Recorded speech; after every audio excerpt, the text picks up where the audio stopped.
መልካም ዜና አለን። thedeeperwalk.com ኤልሳና ዘላለም ተባረኩ። ስለ ትዳር እንነጋገራለን። በተለይ ከራሳችን የህይወት ምስክርነት ጋር በማዛመድ ከመጀመሪያው እስካሁን ድረስ ያለውን ሂደት ተራ በተራ እንመለከታለን። ዛሬ እንድናይ የፈለኩት ለትዳር የተደረገ ዝግጅት ከትዳር በፊት እግዚአብሔር እንዴት እንዳዘጋጀን በማየት በተለይ ላላገቡ እግዚአብሔር በሕይወታቸው እያደረገ ያለው ዝግጅት እንደሆነ ማስተዋልና ምስጋና ውስጥ እንዲገቡ ለማድረግ ነው። እንግዲህ በትዳር ለመዘጋጀት እግዚአብሔር ያስኬደኝን መንገድ ስመለከት በመጀመሪያ ደረጃ ሲንግልነስ ያልተመቸኝ ህይወት ነበር። የመጀመሪያዎቹ አብዛኛው አመታት ሲንግልነስ ወይንም በነጠላ መኖር በጣም አስቸጋሪና ደስ የማያሰኝ ህይወት ሆኖ አግኝቼው ነበር። ምክንያቱም በትዳር ውስጥ ለመግባት እጅግ ስለፈለኩ እግዚአብሔር ደግሞ ይህንን የጸሎት መልስ ለመስጠት ስለዘገየ እግዚአብሔር ኖ ማለቱ አልነበረም፣ ጠብቅ ማለቱ ነበረ። በዛ መተላለፍ ውስጥ የምትዘገይ ተስፋ ልብን ታሳዝናለች ተብሎ እንደተጻፈ በብዙ ቁዘማ ውስጥ በመሆን ሲንግልነስን በራሱ ያለውን ውበት ኢንጆይ ሳላደርግ ለብዙ አመታት አሳለፍኩኝ። ስለ ትዳር ለመጸለይ መነሳሳት ወይንም ደግሞ ትዳርን የሚሰራው እግዚአብሔር ነው ብሎ መጸለይን በማስተዋል አድርጌያለሁ። ነገር ግን የጸሎቱ መልስ እግዚአብሔር ባለው ሰዓት እንዲመልስ ከመጠበቅ ይልቅ ጸሎቱ ከአሁን ተመለሰ በማለት እግዚአብሔርን በማጣደፍ ያሳለፍኩት ህይወት በትክክል እንዳልሆነ አሁን አስተውላለሁ። እግዚአብሔር ይህንን የትዳር ጥያቄ ከመመለስ ይልቅ ወደ አሜሪካ አምጥቶኝ የበለጠ ምድረ በዳ ውስጥ ከተተኝ። በፊት ሚስት ናት የጠፋችው፣ አሁን ወንድም እህት በጌታ የሆኑ ወገኖች በማጣት ጭራሽ ከድጥ ወደ ማጡ በሚል አካሄድ ብቸኝነት ጋር ተጋፈጥኩኝ። በዚህ ጊዜ ነው እንግዲህ ሲንግልነስ ሳይሆን አሁን ጥያቄው ጭራሽ ብቸኝነት ወደ መሆን ተቀየረ። በዚህ ጊዜ ሁሉ ውስጥ እግዚአብሔር እያደረገ ያለውን ያውቅ ነበር። እግዚአብሔር በዚህ በምድረ በዳ ውስጥ መልስ ሳይሆን ያመጣው ወደ እኔ የመጣው ራሱ ክርስቶስ ነበረ። ክርስቶስን እንደገና ለመተዋወቅ እንደገና በፍቅሩ ለመውደቅ እድል እና በረከት አገኘው።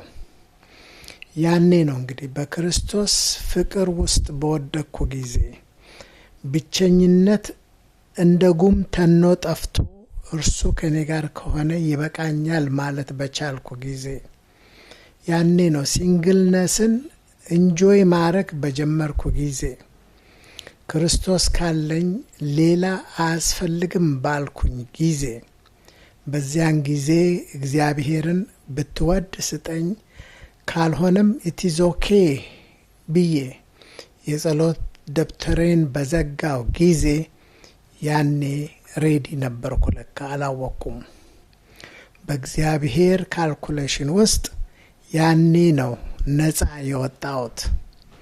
ያኔ ወደ ሙላት መጥቼ በክርስቶስ ኢየሱስ ተሞልቼ እረፍትና ህይወትን አጣጥሜ በእርሱ ረክቼ በቆምኩ ጊዜ እግዚአብሔር ያኔ ሬዲ ነህ አለ። በዚህ ሁኔታ ነው ከባለቤቴ ጋር የተገናኘሁት። ነፍሴንም እግዚአብሔር እንዲሁ ሲያዘጋጃት እንደነበረ አስተውላለሁ። እኔ ላይ ያረፈችው ወይንም ደግሞ በእኔ አብረን ለመኖር ወደ ውሳኔ ያመጣት አንድ ቁም ነገር ቢኖር በእኔ ውስጥ ያየችው የእግዚአብሔር ፍቅርና ከአንተ ጋር እግዚአብሔርን ማገልገል በእግዚአብሔር ቤት ውስጥ ዘመኔን ሁሉ መጨረስ እችላለሁ ወደሚል መረዳት በመምጣቷ ይህም ደግሞ አስተዋይነቷን የሚገልጥ ሆኖ አግኝቼዋለሁ። እኔም ጌታዬ ውበቴ ሆኖልኝ በጌታዬ ሁኔታ በጌታዬ ፍቅር ለመመረጥ ወደዚህም ደረጃ ለመድረስ ስለታደልኩኝ እጅግ ደስ ይለኛል። እንግዲህ ለሁለታችንም ከእግዚአብሔር ቃል ውስጥ ልባችንን የነካው ኢያሱ ላይ ያለው ኢያሱ የተናገረው እኔና ቤቴ እግዚአብሔርን እናመልካለን የሚለው ሐሳብ ነው። ለዚህ ነው እንግዲህ እግዚአብሔር በዘመናት ውስጥ የጸሎት ጥያቄውን አልመልስም ብሎ ጆሮ ተዘግቶ አላዳምጥም ማለቱ ሳይሆን እግዚአብሔር በስራ ላይ ነበረ።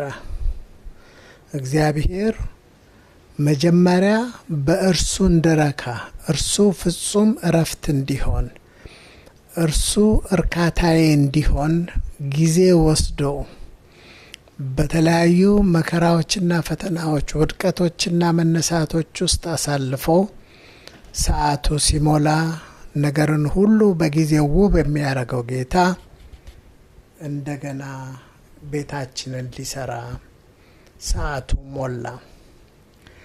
ስለዚህ እግዚአብሔርን በምንጠይቅበት ጊዜ እግዚአብሔር እውነተኛ ፍቅር ውስጥ አስገብቶ እውነተኛ የትዳር ጓደኛ እንዲሰጠን በምንጠይቅበት ጊዜ ጊዜው በረዘመ ቁጥር እግዚአብሔር እየሰራ ያለው ነገር እየጨመረ መሆኑን እናስተውል።